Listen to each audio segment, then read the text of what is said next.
2" in front of 8". Howa 1500 30-06 Hornady 208 grain AMAX off the fence 300 yards.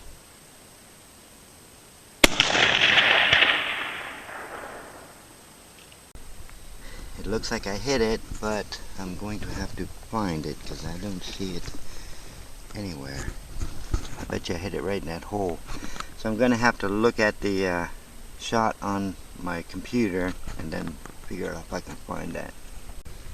I found it 13 yards away, hit right on the top part.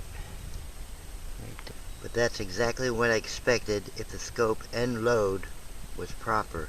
And I think it is. I think the gun's running good, and I kept shooting loads that weren't quite right.